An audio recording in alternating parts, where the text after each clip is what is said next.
Brunda. Waalaikumsalam warahmatullahi wabarakatuh. Waalaikumsalam warahmatullahi wabarakatuh. Nah ini Sahabat-sahabat Gurunda sekalian. tadi Acoy bawa nama Gurunda terus dari tadi nih. Gak tahu dendam apa dia sama Gurunda nih. Iya, dendam kenapa bang?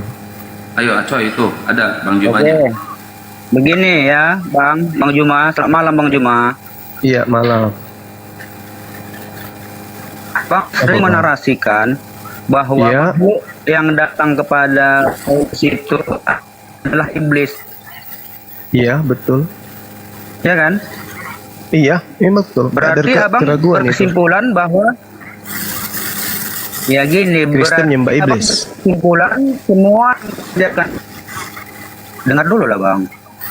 Semua yang diajarkan Paulus di dalam kitab suci kami itu adalah ajaran dari iblis.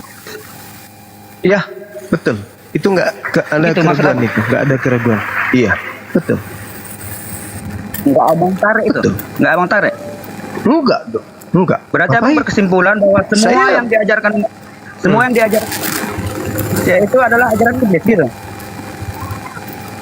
Ya, Bang. Iya, kan iblis yang datang kepadanya. Betul. Iya, semua ajaran Paulus Dajjal yang ditulis di yang kitab datang kami kepadanya itu ajaran iblis Dajjal. itu ya. Iya gitu. Iya, itu yes. Oke. Kok diulang-ulang sih? Oke. Hmm. Biar saya tantang abang dulu berdebat. Iya, silakan. Ayo Oh, kita nantang dia. Ini benar. Ayo kita apa? Kita buktikan. Yang datang Kita kepada buktikan. Paulus Paulus atau yang adalah datang- iblis. dengar dulu bang. Ayo kita buktikan yang datang kepada Paulus atau yang datang ke Adalah Gua Hira iblis. yang penghasut. Boleh. Boleh. Oke. Ya, Coba abang narasi dulu tentang makhluk yang abang bilang iblis itu. oke. Yesus berkata kepada angkatannya, Iya. Matius 12 nomor 43-45. Angkatan jahat dari orang Farisi kerasukan 8 roh iblis. Dan Paulus pun mengakui itu. Kalau di dalam dirinya itu ada iblis. Paulus loh, bukan saya ngarang. Tapi Paulus sendiri yang langsung berkata, pada diriku ada utusan berupa iblis yang diutus kemudian untuk mengecoh diriku. Itu pengakuan Paulusnya. Dan Anda harus mengakui itu. Itu kan Coba menurut Anda lihat. abang. Menurut Paulus. Izin Gurunda agak noise dikit Gurunda. Oh iya. Gimana dong? Oh iya, betul. Oke lanjut. Iya. Jadi di dalam kitab saudara itu Paulus sendiri yang menerangkan bahwasanya pada dirinya itu ada iblis. Coba Anda baca di dalam 1 Korintus 5 nomor 5. Coba Anda baca. Bacakan Aku nggak kepada bisa baca bang, rusak mataku. Baca aja. Benar nggak konteksnya ke situ ngomongnya? ya, jelas saja. Karena Oke. oke, silakan. Saya Dua- yakin itu salah. Dengar dulu. Di dalam 2 Korintus 12 nomor 7, dan supaya aku jangan meninggikan diri karena pernyataan-pernyataan yang luar biasa itu, maka aku diberi suatu duri di dalam dagingku, yaitu seorang utusan iblis untuk menggocok aku. Ya, berapa itu? Jadi pada diri Paulus itu memang ada Ayat iblis. berapa bang? Ayat berapa itu? 2 Korintus 12 nomor 7. Memang begitu ayatnya? Begitu ayatnya, dalilnya. 2 Korintus 17 nomor 7. Kepadaku diutus seorang iblis untuk menggocok aku. Ada dalilnya. Kok menggocok? Iya. Ini Paulus. Makanya Paulus mengaku, aku menerima Injil bukan dari manusia, tetapi dari Yesus. Bukan dari manusia, tapi dari Yesus. Aku menerima Injil dari Yesus, tapi Yesus itu bukan manusia. Berarti dia antikristus. Karena kenapa? Di dalam 2 Yohanes 1 nomor 7, siapakah planos itu? Siapakah penyesat itu? Siapakah pembohong itu? Siapakah Dajjal itu? Siapakah antikristus itu? Bukankah dia yang pergi ke seluruh dunia, yang tidak mengaku Yesus datang sebagai manusia? Yesus datang sebagai manusia. Paulus mengaku Yesus datang kepadanya bukan sebagai manusia. Berarti antikristusnya, Dajjalnya adalah Paulus. Ya, silakan. Oke, Bang. Memang Ya, semua ayat-ayat yang Bang bilang itu memang saya tidak pernah baca karena udah 20 tahun hampir mata saya rusak. Tapi saya itu yakin salah konteks. Jadi begini, Bang. Betul. Begini, Bang. Semua pengajaran Paulus ataupun tulisan Paulus yang tertuang di kitab suci kami itu tidak pernah saya temukan ada perintah dari makhluk yang datang kepada dia. oh ya? Nggak pernah saya lihat seperti yang masuk ke gua Hera. Hai Paulus, berkatalah engkau seperti ini. Hai Paulus, lakukanlah seperti ini. Hai Paulus, kerjakan. Nggak pernah saya dengar makhluk itu berulang-ulang datang membisikkan perintah-perintah kepada Paulus, Bang. Nggak pernah itu. Loh, Tetapi kalau yang tertuang di dalam kitab suci Abang itu semua bukan dari makhluk gua Hera itu. Itu bedanya. apa yang diajarkan kemudian Yesus itu dulu? Yesusnya mengatakan, waspadalah kepada penyesat yang datang kepadamu. Datang kepadamu, bukan datang kepada Nabi Muhammad. Datang kepadamu, kepada murid Yesus. Siapa yang datang kepada murid Yesus? Siapa? Nabi Muhammad atau Paulus? Nah, Itu dulu poinnya. Jadi dudukkan perkara itu berdasarkan dengan informasi yang ada di Bible-mu. Waspadalah Bang. kepada penyesat yang datang kepadamu dengan memakai nama Yesus. Ketika Nabi Muhammad sallallahu alaihi wasallam turun dari Gua Hira, yang menemui Nabi Muhammad itu siapa? Makhluk mengaku Ini- Yesus? Bang, ini bukan cerita tentang Muhammad dengan Paulus. Loh, kan Yang kita ya, ceritakan dua makhluk yang datang itu loh. ya iya makanya Yesusnya yang jadi sandaran. Penyesat itu datang kepadamu dengan memakai nama Yesus. Faktanya Bang, adakah? Faktanya tidak pernah Roh Kudus datang kepada Nabi Muhammad dengan mengaku Yesus. Justru roh yang datang kepada roh yang datang kepada Paulus itulah yang mengaku Yesus. Udah. Adakah Abang temukan roh itu berulang-ulang datang kepada Paulus untuk Dia memberi pengajaran? Dia mengatakan bahwasanya aku akan pergilah ke desa tersebut, aku akan menuntunmu untuk melakukan pekerjaan apa yang harus kamu lakukan. Itu siapa yang berkata itu? Ya, itu makhluk halus yang mengaku Yesus. Oh, nggak ada dia yang ngomong kayak gitu Bang, nggak ada.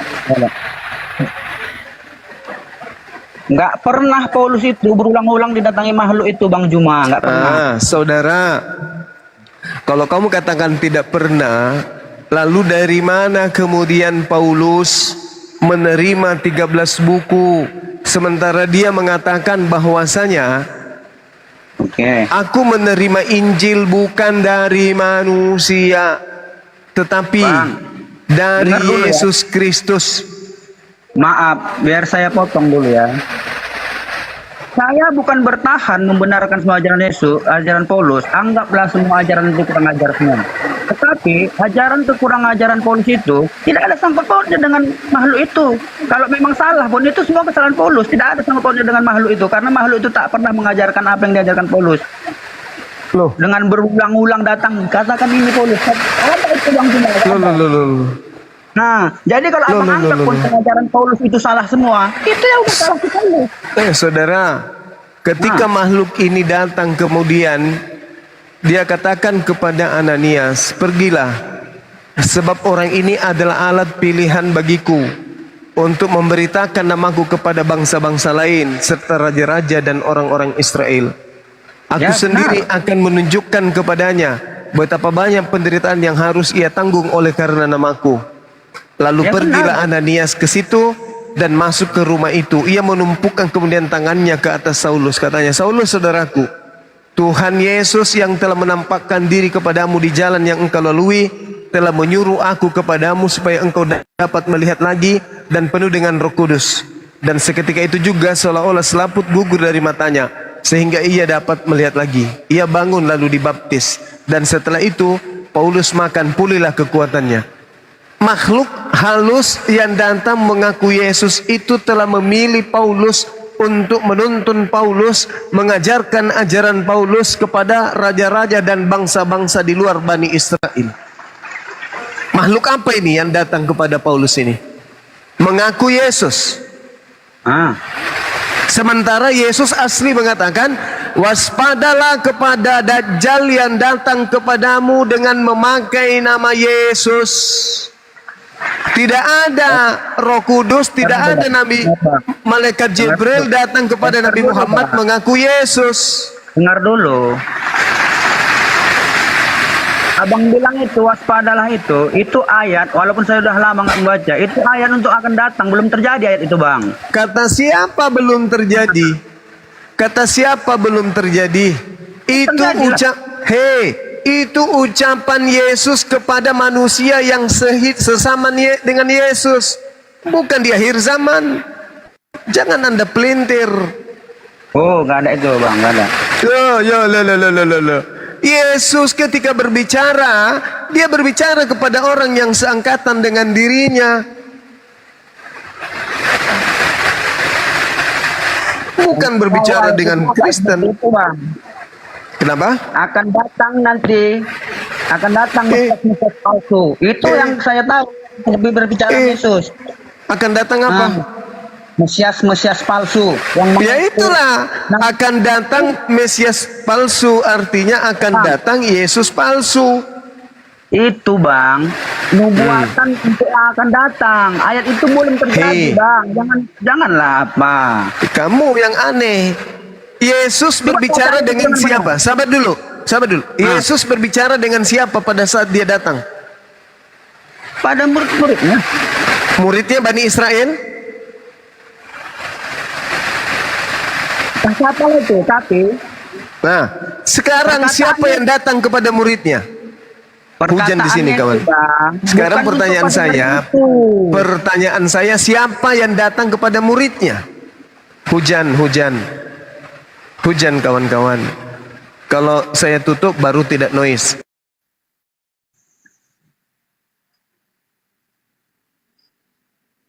halo. Nah, hujan. Maklum ya. Sekarang siapa yang datang kepada muridnya? Ayo. Maksud abang murid siapa ini? Kan Yesus berbicara kepada muridnya. Angkatan pertama, orang Yahudi. Wahai muridku, waspadalah kepada penyesat yang datang kepadamu. Pertanyaan saya, yang datang kepada murid Yesus, Paulus atau Nabi Muhammad? Oh, ayat itu enggak menceritakan tentang Paulus dan Muhammad, Bang. Itu tentang nabi-nabi palsu yang akan datang itu.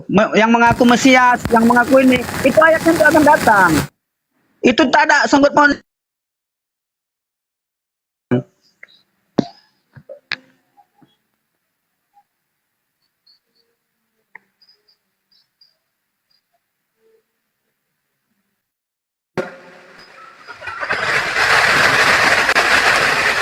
Halo, suara saya kedengaran?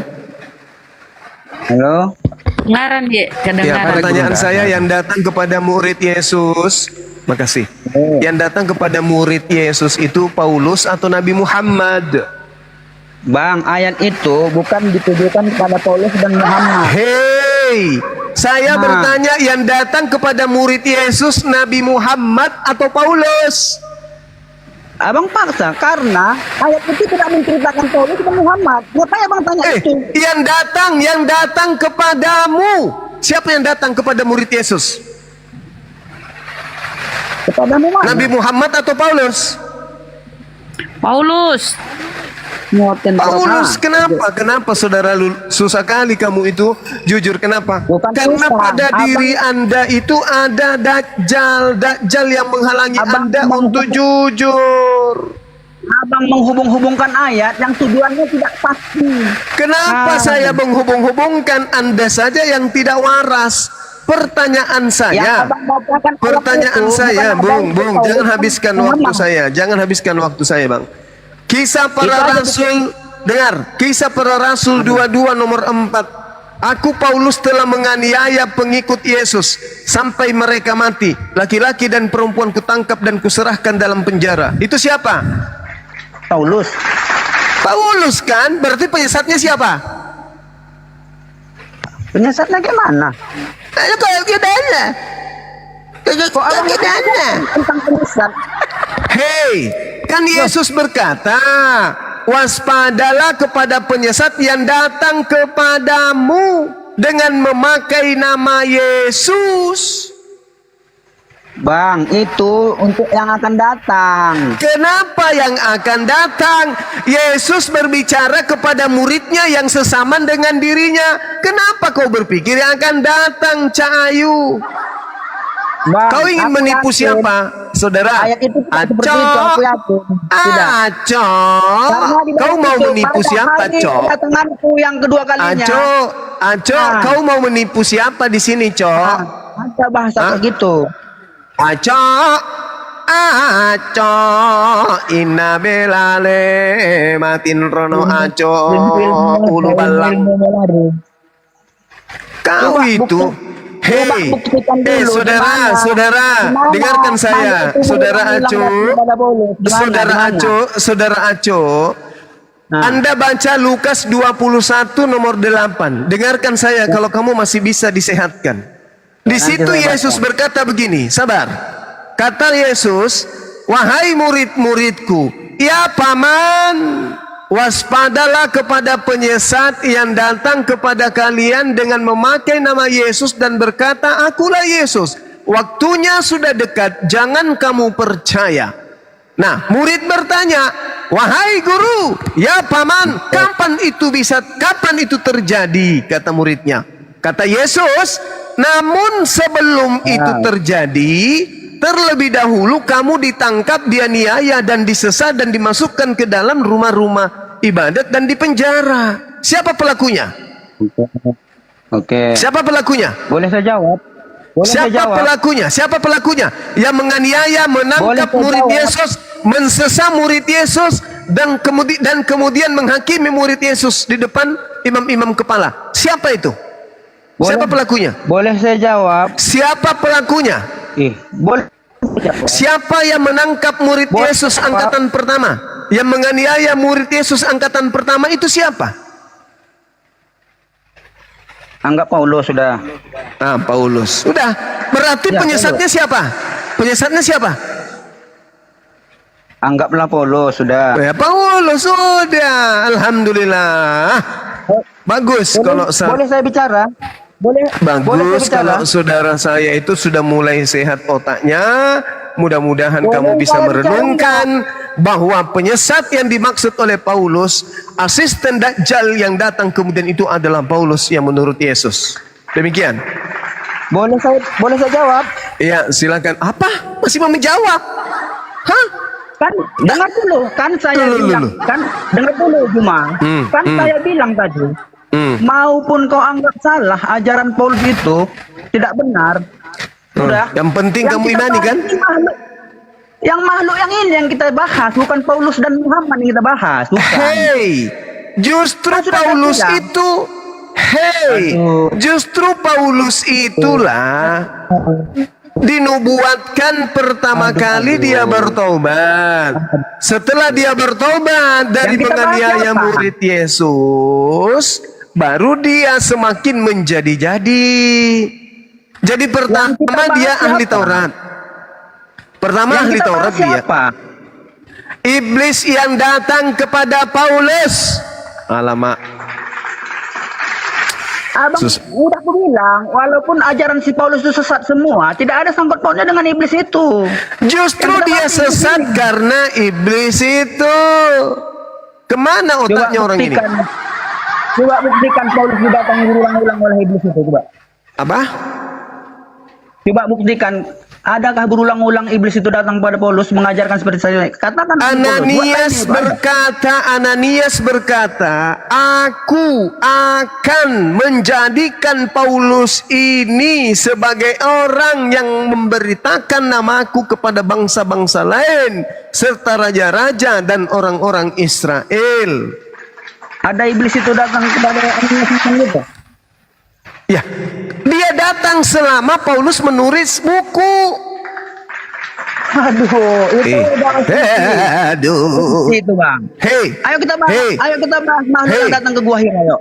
Iya, ngapain ke Gua Hira? Kan Karena dasar nggak bisa buktikan, nggak bisa buktikan makhluk itu dasar datang pijah. kepada Paulus. Dengar. Sederhana untuk memahami itu, sederhana.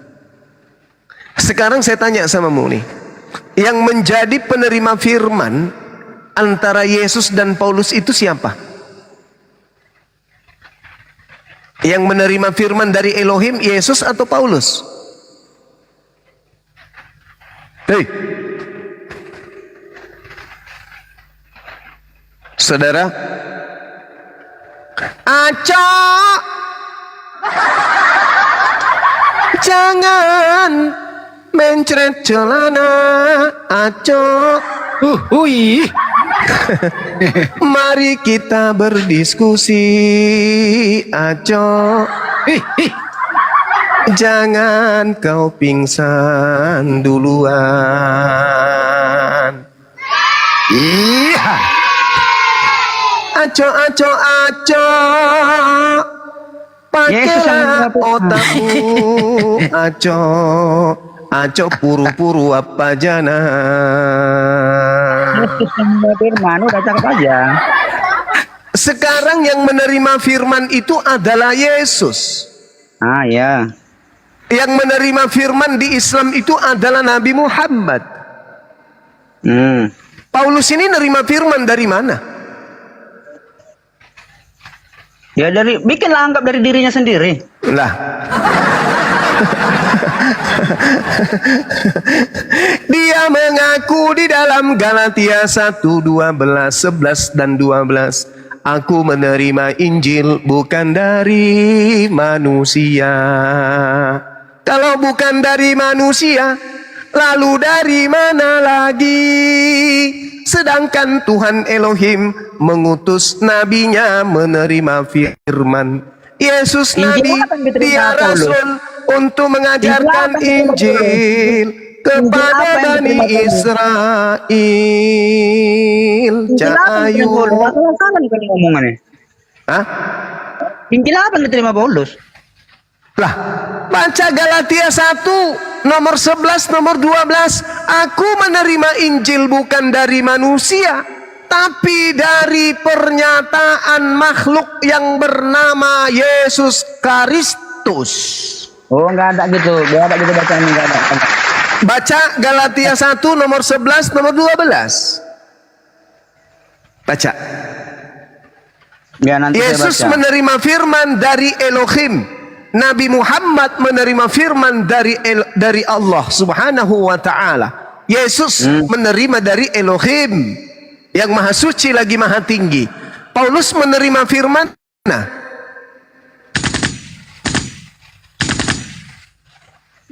jangan ke situ karena jangan ke situ. Jangan ke situ. Gimana Bukan, jangan ke situ? Memang ku akui Bang Juma itu pandai semua ayat. Cuman Bang Juma itu untuk menyuram-nyuramkan supaya orang bisa jawab. Aku tahu Bang Juma itu kayak mana. Lah sekarang kan tinggal jawab, Cahayu. Saudara tinggal jawab. Paulus menerima Injil dari mana? Tak pernah berulang-ulang makhluk itu datang sama dia Bang Juma. Kalau begitu 13 buku ini ditulis dalam sekejap. Gitu. Kan sudah saya bilang. Seandainya pun itu salah semua, itu mutlak kesalahan Paulus. Kan nggak ngerti Bang bilang gitu. Kalau Anda sudah mengakui dia salah, akibatnya Kristen ini sepotong dari penghuni dunia ini, separuh dari Itu penghuni dunia ini berarti salah semua Itu dong. enggak urusan saya. Yang kita tanya itu sangkut pautnya dengan majlis yang datang kepada dia ini yang kita bahas. Nakal. Kamu diskusi mau ngapain di sini kalau gitu? Kau mau cari kebenaran atau mau ngerumpi? Abang yang Nabi dibahas Muhammad Muhammad, sallallahu alaihi wasallam menerima firman dari Allah. Oke? bisa dibuktikan. Yesus menerima firman dari Allah. Paulus menerima firman dari mana? Dengar, bisa kalian buktikan. Apanya tuh? Oh, coba gini ya. Nah. Kalau memang makhluk yang datang itu dari Tuhan, dia coba sebutkan ayat di mana yang mengatakan secara spesifik bahwa Injil dan Taurat sudah dipalsukan. Kedua, tunjukkan ayat aslinya bunyi kayak mana, setelah dipalsukan bunyinya kayak mana, coba. Begini saudara, untuk mengetahui bahwa kitabmu itu palsu, Nabi Musa menerima Taurat itu dalam bahasa apa? Muncul Makhluk yang datang ke gua manusia yang lahir dari tanah sengketa muncul. Pertanyaan saya, saudara Acoy, Nah, saudara Acoy, Nabi Musa menerima Torah dalam bahasa apa? Ibrani. Kitabmu bahasa apa? Bukan itu yang dibahas, Bang. Jangan dari situ. Nah, Kitabmu sudah bahasa bilang. apa? sudah aku bilang, kau itu kalau Saya ada, ulang. Nabi Musa menerima Torah bahasa Ibrani. Kitabmu bahasa Indonesia. Pertanyaan saya, yang asli dan yang palsu yang mana? Yang Ibrani atau yang Indonesia?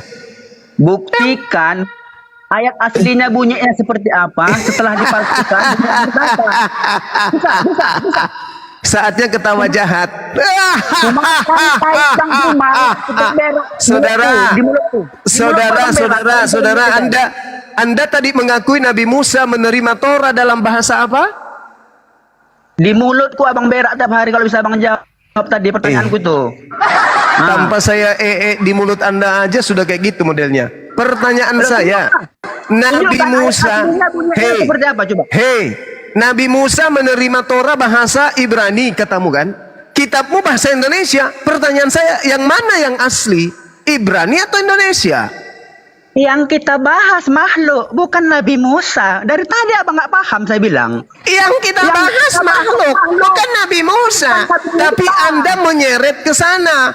Pertanyaan saya berulang nih. Bosan nih saya mendengar bertanya ini. Yang kita bahas tadi pertama tadi apa? Makhluk. Ayo, bang, aku bilang. Makhluk. Ayo bang. Makhluk. Musa lagi. Iya, Anda kan bertanya, Anda tunjukkan yang mana yang asli, mana yang palsu. Maka saya tanya, Nabi Musa menerima Torah dalam bahasa Ibrani, kitabmu bahasa Indonesia. Yang asli yang mana? Yang Ibrani dong. Berarti yang Indonesia asli atau palsu? Makhluk itu tak pernah datang kepada Nabi Musa. Lari lagi. Lari lagi. Abang licik. Nah, Loh, kamu bertanya Taurat. datang kepada Nabi Musa pernah. Kamu itu mau bahas apa, Bung? Mau bahas apa dulu nih?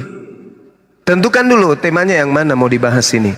Saya mengikuti arahmu. Tadi kau katakan, mana Torah asli, mana yang palsu? Kan itu pertanyaanmu. Saya tanya, Nabi Musa menerima Torah dalam bahasa apa? Ente jawab, bahasa Ibrani. Muncul pertanyaan seketika. Yang mana yang asli? Bahasa Ibrani atau bahasa Indonesia? Apa kau katakan? Kenapa bahas Nabi Musa? Kita nggak bahas Nabi Musa. Kita bahas makhluk. Pertanyaan saya lagi ke sana. Ketika saya katakan Injil diwahyukan oleh Allah kepada Yesus, Al-Quran diwahyukan Allah kepada Nabi Muhammad, Paulus menerima wahyu dari mana? Apa jawabanmu? Taruhlah itu bukan wahyu, dari itu adalah kesalahannya sendiri. Loh, kok taruhlah? Kalau kau sudah menyalahkan Paulus, itu sama dengan kamu menyalahkan seluruh Kristen di dunia. Paham kau? Kalau kau sudah mengatakan Paulus itu salah, berarti seluruh Kristen di dunia ini salah. Itu dong, bro. Ayolah. Ayo. Jadi manusia yuk, yuk. Tanda. Izin Gimana? Gimana, Dek? Coy, buka mute. Acoy, tombol Ya, kabur bro, sebelah ya. kanan pojok atas.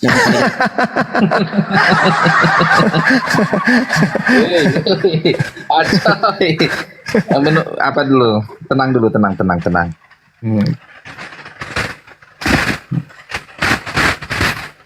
Oke ya, jelas ya bahwa yang diutus menerima firman itu adalah Yesus, bukan Paulus. Jadi Paulus ini menerima firman dari mana kalau bukan dari Yesus?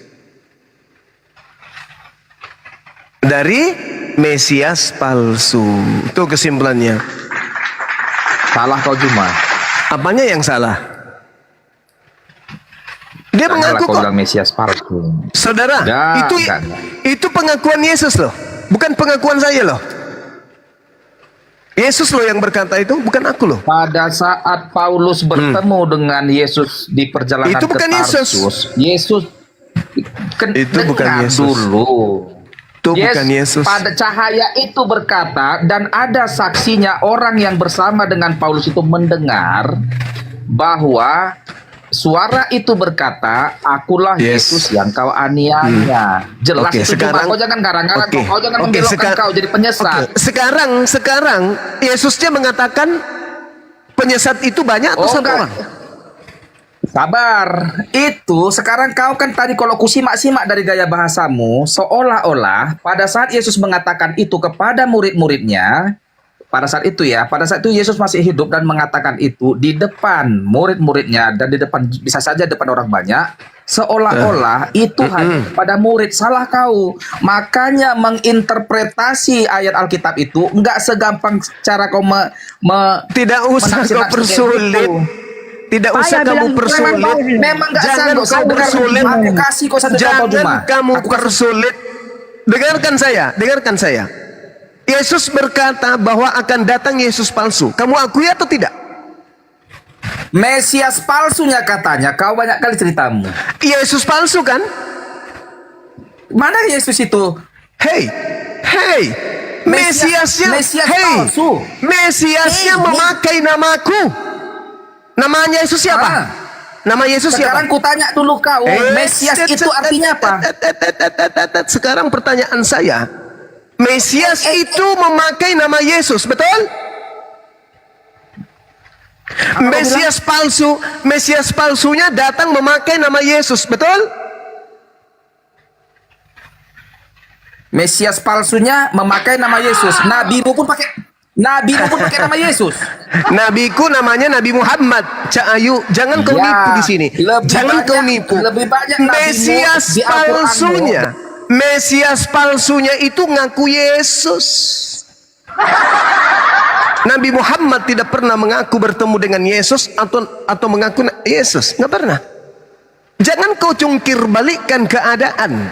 Yesus berkata kepada Bani Israel, oke, waspadalah kepada Isa diam. lebih banyak Waspadalah kepada penyesat yang datang kepadamu dengan memakai namaku.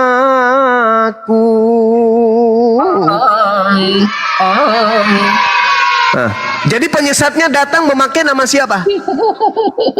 Kayak gitu kok caranya. Penyesatnya Aduh, datang Juma, memakai Juma. nama siapa? Jadi iya, dengar Penyesatnya kawan. datang memakai nama siapa? Nabi palsu, nabi setelah Yesus kawan. Penyesat datang menurut Yesus memakai nama siapa? Aduh, Bakal dia nggak jawab. Dia nggak Nggak Jadi bisa kan? aku tanya dulu kau. Gak Sekarang bisa, aku kasih gak kau bisa, kamu cara gak bisa. mengartikan. Karena Al-Quran saya sudah mengatakan wa ikhwanuhum yamuddunahum fil ghayyi thumma la yuqsirun.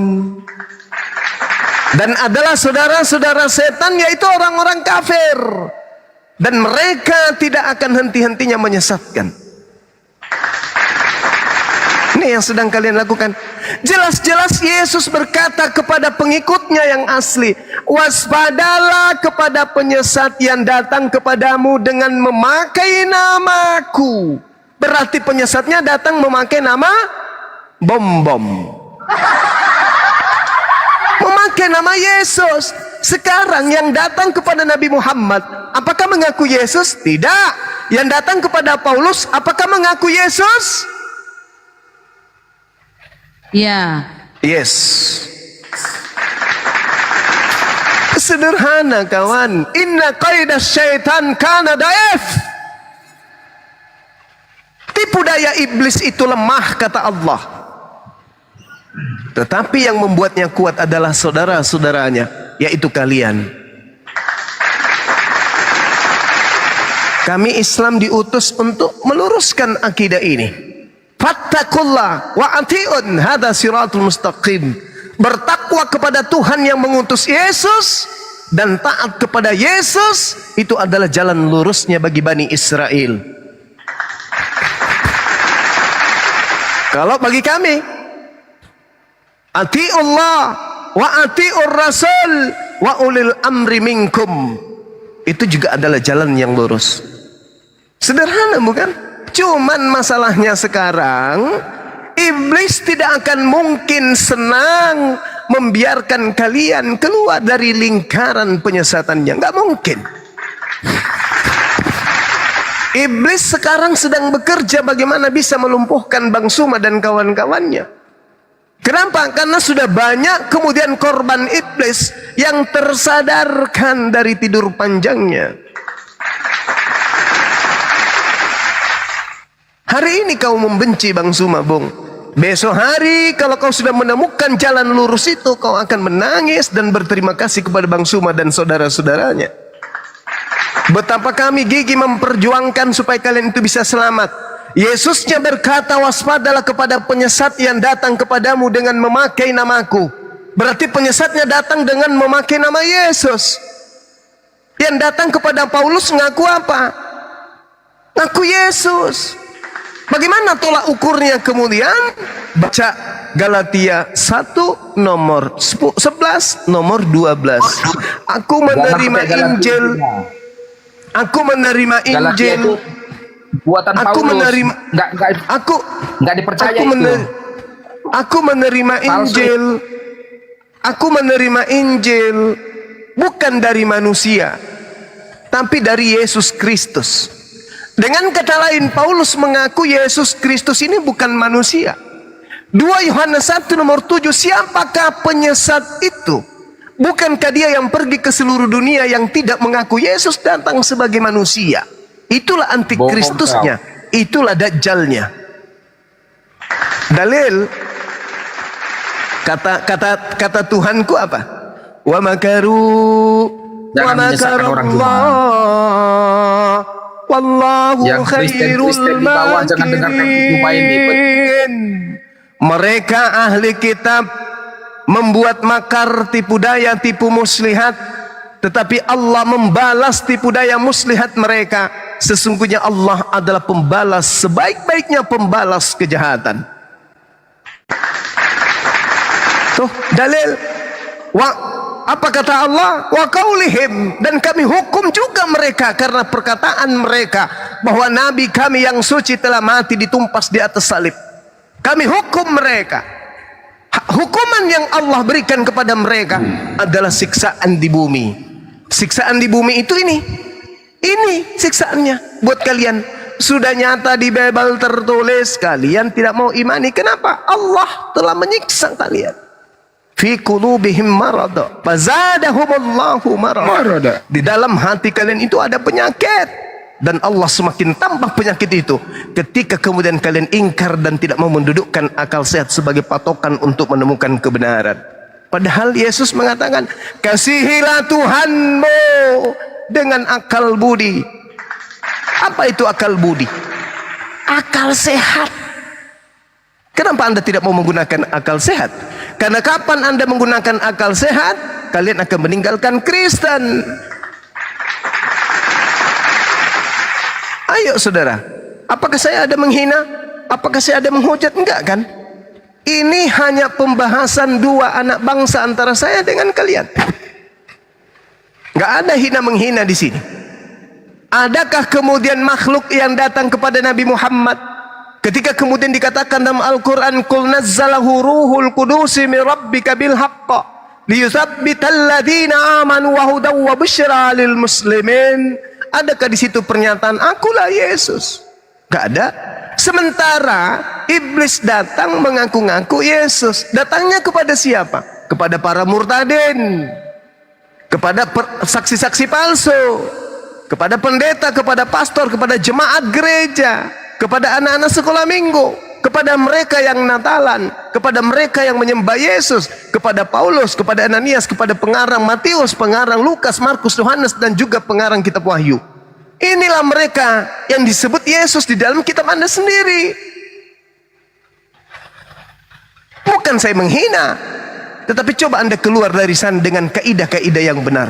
Dudukkan kerangka berfikir Anda berdasarkan iman Anda dengan dalil yang Anda imani. Jangan hujat pribadi Bang Suma. Itu tidak akan mempan. Saya tidak akan goyang dengan hujatan itu. Tapi tolong, diskusi ini dihargai. Kita anak bangsa, ditonton ribuan manusia. Ketika kita kemudian mempertemukan dalil, maka kita harus menghargai dalil itu. Untuk apa kita beragama kalau agama itu menghantarkan kita ke neraka? Buat apa? Kita egois. Pokoknya saya paling benar, agamaku yang paling benar. Cuy, sejengkal kamu tinggalkan bumi ini menuju alam barzah, apa yang bisa kamu lakukan? Ketika kau ditanya, siapa yang mengajarkan kau menyembah anak manusia bernama Yesus? Jawabanmu apa? Iblis tertawa. Punya teman ke neraka. Ayo, siapa yang mengajarkan kalian ibadah minggu? Jawabanmu apa? Bingung. Mau bilang Yesus, Yesus tak pernah. Mau bilang Elohim, Elohim tak pernah. Apa yang kalian bisa saat itu? Nggak ada. Siapa yang bisa menolongmu? Nggak ada. Bahkan di dalam kitab saudara, apa kata Yesus? Yang memanggil aku Tuhan, bernubuat, bermujizat, mengusir setan pakai namaku. Pada akhir zaman aku akan berkata kepada mereka, enyahlah daripadaku, kalian semua adalah pembuat kejahatan. Aku tidak mengenal kalian. Lalu apa yang kalian harapkan? Apa yang kalian banggakan dengan agama kalian ini? Yesus ingkar terhadap kalian. Yesus menolak kalian. Ibadah kalian ditolak Yesus. Sesembahan yang kalian lakukan ditolak oleh Yesus. Lalu kalian ini mau membanggakan siapa? Iblis. Kalian bangga dengan iblis yang datang kepada kalian yang Anda katakan, dalam diriku ada Roh Kudus. Bangga dengan Roh Kudus itu rupanya. Padahal itu bukan Roh Kudus. Apa buktinya dia bukan Roh Kudus? Coba Anda lakukan. Lihat prosesi keagamaan Anda itu apa coba? Di mana Tuhan datang kemudian kepada nabi-nabi mengharamkan babi, di situ kalian jadikan babi ini makanan kebanggaan. Dengan pongahnya kalian tertawa-tawa, terbahak-bahak. Ketika ada orang makan babi, kalian bangga, kalian pertontonkan. Bahkan murtadin, bismillahirrahmanirrahim, makan babi panggang enak sekali. Kamu bangga dengan itu, padahal itu makanan diharamkan. Coba, apa bedanya kamu dengan iblis? Iblis malah kemudian lebih rendah kedudukan kekafirannya daripada kalian. Ketika iblis menggoda Adam, Adam makan buah ilmu pengetahuan. Hawa makan buah ilmu pengetahuan. Mereka memakannya, iblis tidak memakannya. Kalian lebih parah daripada iblis. Karena sudah nyata-nyata di dalam Bible kalian, yang kalian ambil terjemahannya dari kitabnya orang Yahudi, jangan kau makan babi karena itu haram bagimu. Itu ada fungsinya rupanya di dalam kitab saudara. Itu ada fungsinya rupanya dalam iman kalian. Itu ada fungsinya rupanya dalam agama kalian. Tak ada fungsinya. Itu cuman aksesoris. Buktinya kalian bangga makan babi, padahal nyata di situ diharamkan. Lalu kemudian ada konsep baru yang disusupkan masuk oleh iblis. Semuanya telah dihalalkan. Kata siapa? Kata Paulus. Dengan matinya Yesus di atas tiang salib, kita Kristen dibebaskan makan segala-galanya. Karena dia telah membatalkan haramnya babi. Kata siapa, Lus? kata makhluk yang datang kepadaku. Siapa namanya, Lus? Yesus. Dia siapa rupanya? Pokoknya bukan manusia. Lalu? Pokoknya bukan manusia. Loh, lalu siapa? Namanya Yesus Kristus. Hei, setahu kami, sepanjang telinga kami mendengarkan, mata kami melihat, yang disebut Yesus itu anak manusia, Lus. Anak manusia. Mau sampai kapanpun dia anak manusia. Kenapa kau katakan dia bukan manusia? Oh ternyata yang datang kepadamu memang bukan manusia, Lus. Namanya memang juga Yesus, Lus. Tetapi ternyata beda dengan Yesus yang datang kepada Bani Israel sebagai nabi. Hayo, adakah di antara kalian bisa membantah ini? Kalau ada silakan.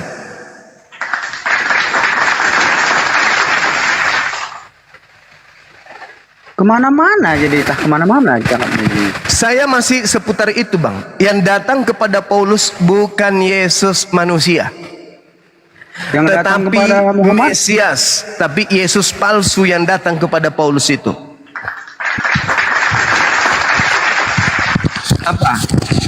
Apa yang ingin kau pertanyakan? Yang datang kepada saya. Selamat malam Bang Suma. Malam, Bang, malam. Kalau mau mualaf itu Bang, apa harus di masjid atau sesama Islam aja Bang? Sebenarnya mu'allaf itu persaksian iman. Persaksian iman bahwa kita menyadari sepenuh hati dengan ikhlas, ridho, mengakui tidak ada Tuhan selain Allah yang maha suci lagi maha tinggi, dan mengakui Nabi Muhammad sallallahu alaihi wasallam adalah rasul dan nabi penutup daripada nabi-nabi. Sah meskipun orang bersyahadat dalam kamar seorang diri, itu sah. Karena iman itu adalah urusan kita dengan Tuhan kita. Itu iman. Tetapi kenapa harus dipersaksikan? Karena banyak hal. Pertama, orang ini harus mengganti identitas. Yang kedua, kita hidup di negara hukum. Ketika ada yang terjadi bertalian dengan keyakinan, maka saudara muslim harus mempertanggungjawabkan kemudian apa yang terjadi kepada saudara muslimnya. Contoh misalnya, ketika saudara muslimnya meninggal dunia, dia adalah mu'allaf, tetapi tidak diketahui, maka keluarganya akan menguburkannya secara kafir, secara kufur. Maka dia harus memiliki identitas Islam, dan identitasnya itu harus disaksikan oleh khalayak banyak, supaya ketika ada apa-apa yang terjadi, maka umat Islam yang adalah saudaranya harus mengambil jenazahnya untuk dimakamkan secara Islami. Seperti itu, Bang. Ya, mengerti Bang. Saya juga bukan Kristen yang taat seperti Abang. Siapa ini, Acoy? Dia juga bukan Kristen taat, Bang. Dia katakan dia jarang baca Bible. Dia cuman modal nyerocos aja, Bang Acoy ini. Kalau saya Bang, kemarin curhat sama pendeta, disuruh baca Bible katanya secara mendalam. Justru saya kayak tersesat. Karena saya tidak tahu Waduh. mengakui Tuhan itu dia seperti apa. Cari Tuhan untuk mengakui dia sebagai Tuhan itu di mana? Baca ayatnya di mana? Iya. Sebenarnya gini, Bang. Kalau kita belajar tentang Bible ya, satu-satunya manusia selepas Nabi Musa alaihissalam yang bisa menjelaskan tentang Tuhan pencipta langit dan bumi itu hanyalah Yesus, bukan Paulus. Di dalam Yohanes 1:18 tidak ada seorang pun yang pernah melihat Allah, tetapi anak tunggal yang ada di pangkuannya, dialah yang menjelaskan tentang Tuhan tersebut. Dialah yang kemudian menerangkan, dialah yang mentafsirkan tentang Tuhan itu seperti apa, bagaimana, apa maunya, apa yang dikehendaki, apa larangannya, apa perintahnya. Itu Yesus yang punya tugas itu untuk menjelaskan itu. Tak ada seorang pun yang punya hak kecuali dia. pada masanya. Nggak boleh. Makanya di dalam Yesaya 31 Bang, nomor 31 sampai 34, apa kata Tuhan di sana? Setelah dia melakukan perjanjian baru kepada Bani Israel, aku akan mengadakan perjanjian baru kepada Bani Israel dan Bani Yehuda, yaitu aku akan memasukkan hukum Taurat ke dalam batin setiap mereka. Jangan lagi ada orang yang mengajarkan tentang Tuhan, bahwa kenallah Tuhan itu, bahwa Tuhan itu begini, Tuhan itu kayak ini, Tuhan itu kayak begini. Jangan lagi, karena mereka sudah mengenal aku, dan aku tidak akan lagi mengingat-ingat dosa mereka, tetapi aku akan menghapuskan dosa-dosa mereka. Tak ada lagi, jangan lagi ada orang mengajarkan Tuhan itu kayak begini loh, Tuhan itu begini, enggak, jangan lagi. Jadi Yesus datang bukan mau menjelaskan aku Tuhan, enggak. Yesus datang menjelaskan Tuhan itu lebih besar dia daripada aku. Tuhan itu satu-satunya Tuhan dan aku hanya utusan. Tuhan itu di langit, di surga. Tuhan itu lebih besar daripada segala-galanya. Itu kata Yesus. Aku tidak dapat berbuat apa-apa. Yang maha kuasa itu adalah Bapakku. Yang memberikan kemuliaan itu adalah Bapakku. Yesus datang untuk mentafsirkan Tuhan itu. Makanya dikatakan, sudah sekian lama engkau bersama aku, wahai siapa? Wahai Filipus. Mengapa engkau masih minta tunjukkan Bapa itu kepada aku? Barang siapa yang melihat aku, itu sama dengan melihat Bapa.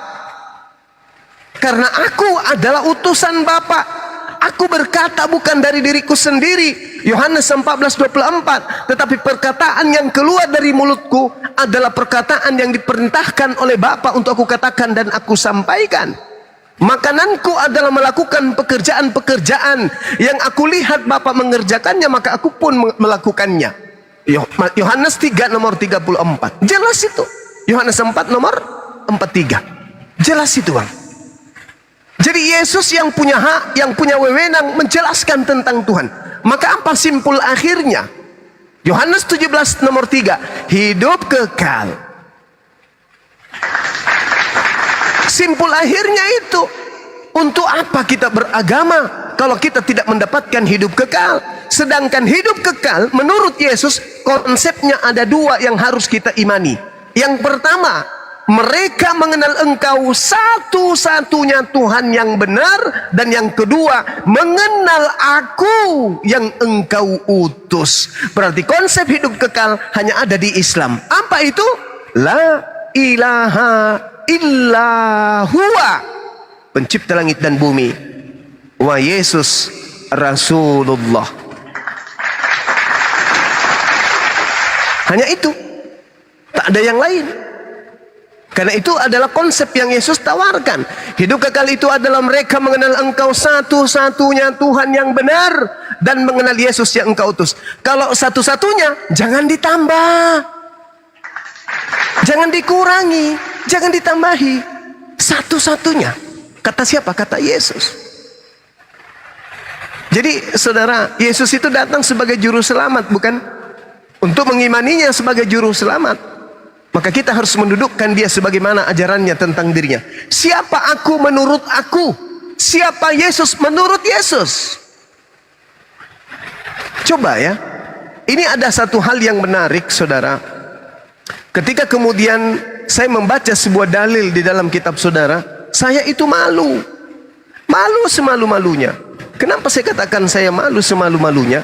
Karena di dalam kitab saudara, di situ sangat jelas diterangkan kemudian bagaimana ibu kandungnya Yesus dalam memandang anak kandungnya bernama Yesus.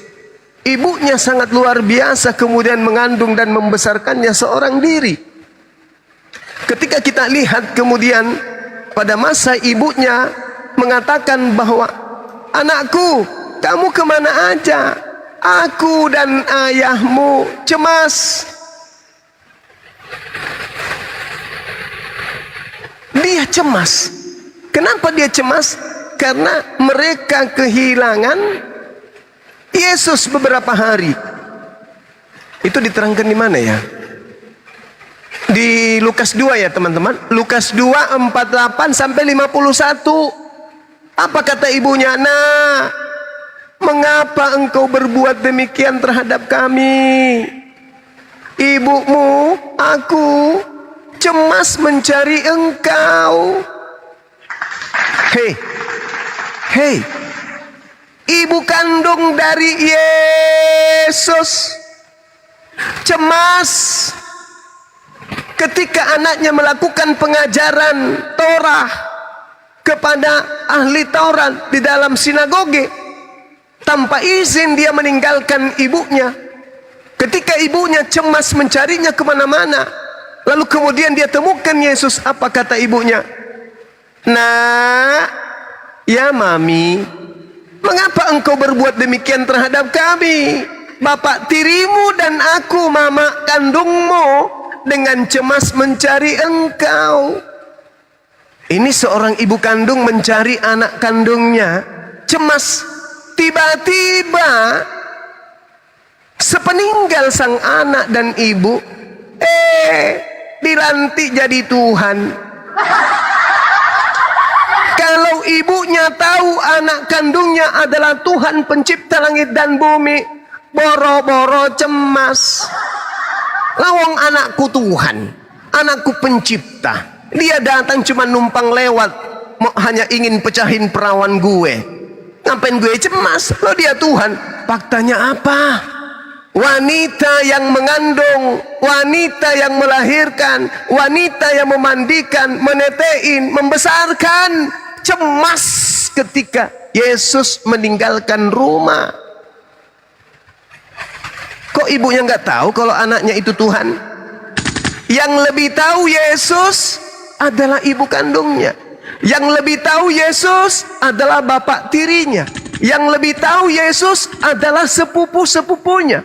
Yang lebih tahu siapa Yesus adalah famili, keluarganya, tetangganya, orang terdekatnya, yang memandikan, yang menceboin, yang membesarkan, yang menetein, yang menyuapin.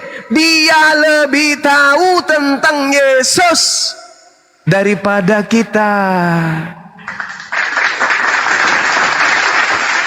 Siapa Yesus menurut ibunya? Seorang anak yang meninggalkan rumah dan yang telah membuat ibunya cemas. Tuhan? No. No. Bukan Tuhan.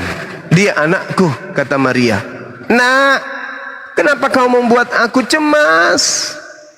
Dia anaknya Maria, dia anakku. Nah, sekarang kita hidup di zaman modern. Masihkah kita ingin hidup di zaman batu, mempertuhankan kepada yang bukan Tuhan? Hanya gara-gara makhluk yang datang ngaku-ngaku Yesus, sedangkan Yesus asli sudah mengatakan, waspadalah kepada penyesat yang datang kepadamu dengan memakai nama Yesus. Dia akan menyesatkan banyak orang. Bang Suma, ya paman, itu tertulis rupanya. Yes, di mana Bang Suma? Matius 24 nomor 4 nomor 5. Baca. Wow, ternyata di situ memang Yesus betul-betul mengatakan, waspadalah kepada penyesat yang datang kepadamu dengan memakai nama Yesus dan berkata, akulah Kristus. Dan dia akan menyesatkan banyak orang. Bang Suma ngarang. Buka Bible. Loh, kok Bang Suma percaya Bible? Hei, kalau pakai Quran bahaya. Bahaya kalau pakai Quran. Bahaya. Karena Al-Quran membahas secara detail tentang tipikal ciri-ciri orang-orang kafir yang mempertuhankan makhluk Tuhan bernama Yesus. Bahaya bagi Quran, bahaya. Maka cukuplah Bible memuntahkan isinya. Cukuplah Bible yang menguraikan isinya. Maka cukuplah pengiman Bible, orang-orang yang percaya kepada Bible, untuk mengimani dan percaya berdasarkan naluri akal sehatnya. Adalah satu kehancuran apabila kita punya kitab yang kita imani, tetapi kita tidak percaya isinya. Adalah satu kebodohan ketika kita mengaku memeluk sebuah agama, mengkitabkan sebuah kitab, tapi isinya kita tidak imani. Itu jahil. Ulaika hum syarrul bariyah. Al-Quran akan semakin nampak kebenarannya. Mereka punya kitab namanya Bible, tapi mereka tidak percaya isinya. Mereka mati-matian memperjuangkan, ini firman Tuhan, ini firman Tuhan, ini firman Tuhan, tapi isinya tidak diimani. Ya percuma. Itu jahil. Makanya Al-Quran mengatakan ulaika hum syarrul bariyah.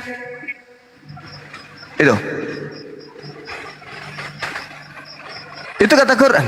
Mereka adalah seburuk-buruknya makhluk. Karena kenapa? Dia punya kitab, tapi dia tidak imani isinya. Malah kalau ditunjukkan kebenarannya, kamu salah tafsir. Oh, kamu tidak ngerti. Karena tidak ada Roh Kudus dalam dirimu. Lah kamu mengerti enggak? Ditanya, kamu sendiri ngerti enggak? Apa katanya? Bang Suma, memang saudara baca di kitab mana itu? Kok saya baru dengar? Hah? Anda mengatakan saya tidak ngerti? Ya. Anda mengatakan saya salah tafsir? Ya. Anda mengatakan coba baca satu perikop? Ya. Tapi Anda sendiri nggak tahu di mana bunyinya, di mana tertulis itu? Ya, aku sendiri nggak tahu, Bang Suma. Kenapa rupanya? Karena kami bukan umat penghafal. Oh gitu. Bung, logika sederhananya begini. Ketika kita mencintai sesuatu, maka kita akan gampang menghafalnya. Anak kecil, semisal bayi, dinetein sama ibunya, nangis dia kan, dikasih tete ibunya, diisapnya kan, blak blak blak blak blak blak blak blak, anteng diam. Coba kalau dia nangis, kau kasih jarimu, mungkin 1 menit masih anteng, 2 menit pasti dia nangis. Kenapa? Dia hafal, insting hafalannya kuat. Ini bukan putingku, ini bukan puting ibu, ini jarinya bapak, soalnya bau rokok. Bayi aja punya insting cinta. Punya insting cinta. Sama seperti ketika kita mencintai seseorang, kita ingin menyanyikan sebuah lagu untuk dia, maka lagu itu akan kita hafalkan. Lah ini ada orang ngaku anak Tuhan, ngaku punya Bible, tapi dia nggak tahu isi Bible-nya itu apa. Itu adalah alasan dibuat-buat. Kenapa? Karena tidak ada tarik menarik, tidak ada daya tarik, tidak ada daya cinta, tidak ada hikmat di situ, tidak ada hikmat yang tersimpan di dalam buku tersebut. Kenapa? Terbukti penganutnya, yang mengimaninya, yang memegangnya sebagai buku panduan, tidak mengetahui isinya, tidak menghafal isinya, tidak bisa baca original teksnya. Kenapa? Karena pada sejatinya di situ tak ada cinta. Kenapa mereka suka dengan agama itu? Karena di situ bebas, mau ibadah bebas, sekali seminggu itu pun cuma datang nyanyi. Kemudian apapun bisa dimakan. Makanan yang paling disukai babi, minuman yang paling disukai alkohol, semuanya bebas, tak ada. Makanya disukai agama itu. Tapi bukan kebenaran yang membuat orang itu istiqomah, teguh pendirian terhadap agamanya, bukan. Tapi karena kenikmatan duniawi saja. Apa kata Yesus nih terakhir nih ya, sebelum saya tidur? Apa kata Yesus dalam Matius 23 nih? Matius 23 coba dipelototin. Orang-orang Yahudi, orang Farisi telah menduduki kursi Musa. Tapi wahai kaum murid-muridku, jangan pernah kau mengikuti tipikal tabiat karakter mereka. Mereka hanya membaca, tapi mereka tidak mempraktekkan isi Torah. Itu kata Yesus. Jangan kau ikuti mereka. Mereka hanya berkata, ini Taurat, ini punya kita, ini firman Tuhan. Kami adalah pemilik firman Tuhan. Kami pelaku firman. Kami ini adalah rohani, Israel rohani. Mulutmu kawan, mulutmu bro, bawanu sambalu. Tapi praktek dalam keagamaan jauh dari panggang, jauh dari api. Gimana ceritanya? Ditanya, Yesus berkata, waspadalah kepada penyesat yang datang kepadamu. Wah, udah ngomong 2 jam. Ujung-ujungnya memang itu ada dalam Bible. Soalnya saya sudah 20 tahun udah pernah baca Bible. Cak Ayu, kami aja Muslim tahu. Kenapa kami tahu? Karena kami adalah pecinta kebenaran. Kami adalah penikmat ilmu pengetahuan. Bukan hanya dengar katanya ibu, katanya paman, kakak, katanya nenek. Enggak. Islam itu adalah orang yang dituntun dari sejak awal. Ikra, ikra, ikra, ikra. Pahami, dalami, tadabburi. Ya, tanamkan di dalam benak akalmu, pikiranmu. Afala tatafakkarun, afala ta'qilun. Nah, jadi seperti itu saudara, kembali kepada tema kita bahwa Yesus mewanti-wanti akan datangnya Yesus palsu, dan alhasil Yesus palsunya berkarya. 2 miliar lebih manusia di atas muka bumi ini mempertuhankan Yesus palsu yang datang kepada Paulus. Demikian.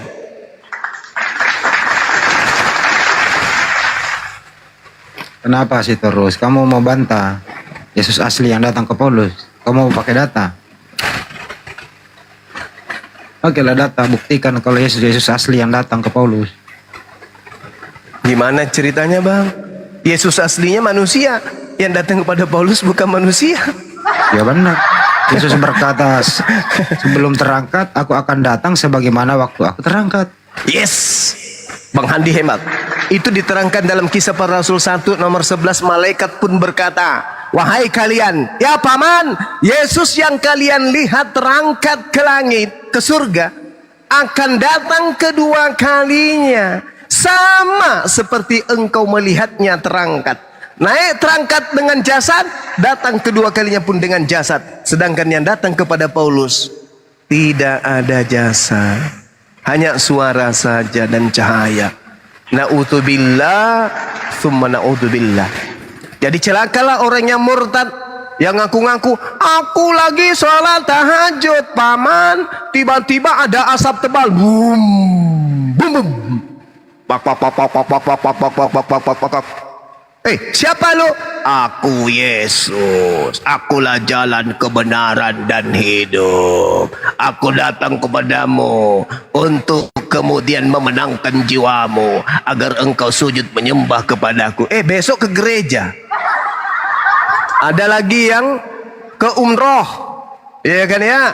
Ke umroh mungkin pakai uang judi, atau mungkin pakai uang palsu, atau pakai hasil apa gitu ya? Habis menang lotre atau apa?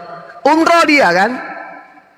Begitu umroh, dia mimpi ketemu dengan manusia gondrong dan berkata, iya bam bam bam, iya bam bam bam, iya bam bam bam.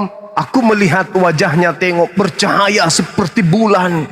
Aku tidak melihat wajahnya langsung, tapi hanya sebuah cahaya di atas kepalanya, rambutnya panjang berjubah putih, dan dia berkata, akulah Yesus. Masih adakah rokok sebatang? Bagi dulu. Habis itu pulang di Indonesia cerita, besok hari Minggu dibaptis, Cak Ayu. Padahal Yesus aslinya itu nanti datang di akhir zaman. Kata Yesus di dalam Matius 24 nomor 27 nomor 30, ketika aku datang, seluruh manusia di atas muka bumi akan melihat aku di atas awan beserta dengan para malaikat. Itu kata Yesus. Dan aku datang sebagai anak manusia, bukan sebagai anak setan, anak hantu, tetapi aku datang sebagai anak manusia. Apakah itu tertulis dalilnya Bang Suma? Tertulis. Di mana Bang Suma? Matius 24 nomor 27 nomor 30. Loh, kok Bang Suma hafal? Yes, karena aku cinta kepada Yesus yang asli. Tapi beliau Nabiullah, beliau Rasulullah yang datang ke tengah-tengah Bani Israel, mengajarkan Bani Israel kembali menyembah kepada Allah Azza wa Jalla. Seperti itu adanya. Silakan. Kalau Matius 24-23 bunyinya apa tuh? Jadi apabila engkau melihat ada orang berkata ada Yesus di sini, ada Yesus di sana, janganlah kamu percaya. Itu kata Yesus. Kalau ada orang berkata ada Yesus di sini, ada Yesus di sana, jangan kau percaya. Sebab Yesus palsu dan nabi-nabi palsu akan datang, akan melakukan mujizat-mujizat sekiranya mungkin menyesatkan orang banyak, bahkan menyesatkan orang-orang pilihan juga. Menyesatkan orang-orang pilihan. Itu. Berarti yang dilihat Paulus menurut informasi Yesus jangan dipercaya dong. Jangan dipercaya, nggak boleh. Kalau percaya kepada Yesus, inilah anakku yang tunggal, kepadanya aku berkenan. Begitu besar kasih sayang Tuhan akan dunia ini, sehingga ia menganugerahkan hambanya yang suci, anaknya yang tunggal. Kalau dalam prosesi paganisme, anaknya yang tunggal. Barang siapa yang percaya akan diselamatkan, yang tidak percaya akan mati dalam dosanya. Yohanes 3 nomor 16. Barang siapa yang percaya kepada Yesus, dia akan diselamatkan. Lah, Yesus berkata, apabila ada orang berkata bertemu dengan Mesias di padang gurun, bertemu dengan Mesias di dalam bilik, jangan kamu percaya. Kalau percaya kepada Yesus, ikuti. Jangan kau percaya. Berarti jangan percaya kepada Paulus. Harus tinggalkan Kristen. Tuh jalan satu-satunya. Kalau percaya kepada Yesus, tidak ada jalan menuju Kristen. Jangan Kristen. Percaya kepada Yesus, jangan masuk Kristen. Baru percaya kepada Yesus, keluar dari Kristen. Karena orang yang Kristen adalah orang yang tidak percaya kepada Yesus. Karena Yesus berkata, apabila ada orang berkata bertemu dengan aku di padang gurun, bertemu aku di dalam bilik, jangan kau percaya. Jangan kau percaya. Camkanlah. Di data nomor 26-nya, camkanlah, aku telah mengatakannya kepadamu berulang kali. Apabila ada orang yang berkata kepadamu ada Yesus di padang gurun, ada Yesus dalam bilik, jangan kau percaya. Sebab sama seperti cahaya terlontar dari timur sampai ke barat, demikian jugalah nanti kelak kedatanganku yang kedua sebagai anak manusia. Jadi yang terjadi di Paulus jangan kau percaya. Yang terjadi di Ananias jangan kau percaya. Yang terjadi di Matius 28 jangan kau percaya. Yang terjadi di Pulau Patmos jangan kau percaya. Sebab aku datang, bukan begitu caranya. Kedatanganku nanti seluruh manusia di atas muka bumi akan melihat aku. Sedangkan yang terjadi kepada Ananias, yang tahu hanya Ananias. Yang terjadi kepada Paulus, hanya Paulus dan in the gang. Yang terjadi di Pulau Patmos, hanya pengarang wahyu yang tahu. Sedangkan ketika aku datang ke dunia ini, seluruh manusia di atas muka bumi ini akan mengetahui dan akan meratap, akan melihat dan meratap keadaannya pada saat itu. Kenapa meratap? Karena kedatanganku adalah jantung pertahanan bumi, hancur lebur menuju kepada kebinasaan, yaitu kiamat. Di mana tertulis itu Bang Suba? Baca Matius 24 nomor 28, nomor 29, nomor 30. Baca ikra. Wahai saudaraku Kristen, tamatkan dirimu membaca Matius 24, Anda akan terhindarkan dari bencana neraka apabila Anda menggunakan akal sehat. Demikian.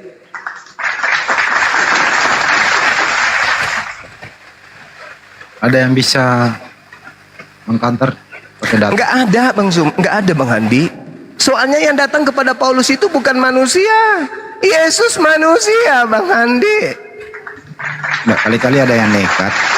Ini ada 3 nih. Sitorus, Acoy, Ardi gimana?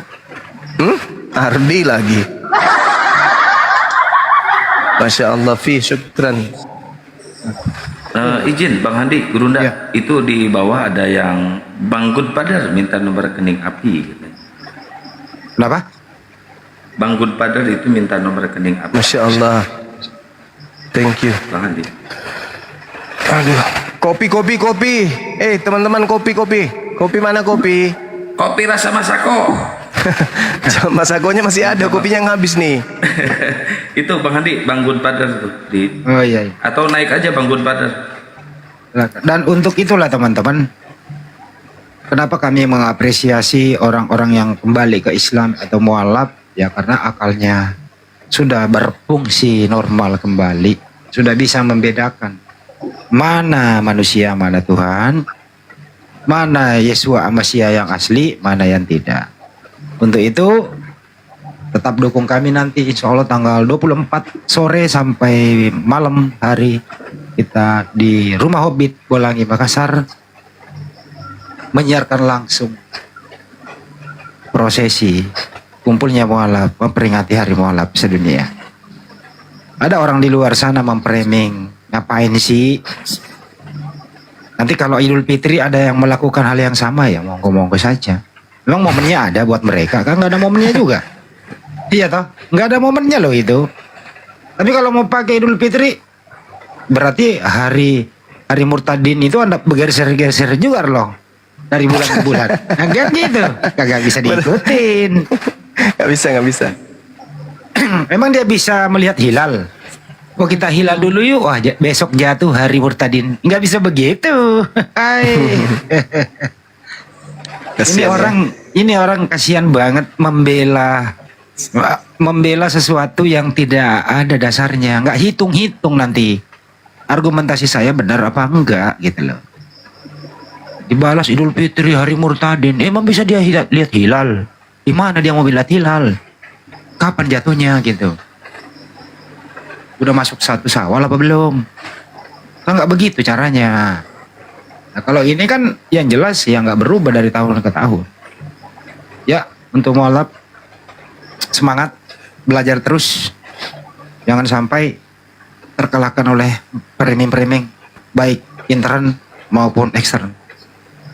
Dukung kami teman-teman ya, stay tune di Rumah Hobbit Bolangi nanti pada momen yang ditunggu-tunggu. Tim dari Jakarta insya Allah berangkat 24 pagi. Insya Allah sampai Makassar jam 10 siang lah, langsung makan soto Makassar. Siap Kang? Keren. Siap, insya Allah. Bang Aidil, barakallah, berkah jazakallah khair. Iya, tapi ngomong-ngomong ini Bang Acoy, jangan-jangan perlu napas buatan ini kayaknya di Udah pingsan. Insya Allah kalau dia gunakan akal akan sampai kepada hidayah. Itu aja. Amin. Dan yang ingin Masya berbagi Allah. belum selesai tadi Bunda. Yang ingin berbagi misalnya mau menyumbang bawang 2 ton, bawang putih 2 ton, beras garam 2 ton, ya silakan saja. Tapi kalau kira-kira agak berat, ya diringankan aja. Kan bisa melalui online. Tentu melalui rekening Yayasan Makassar Mualaf Center Indonesia.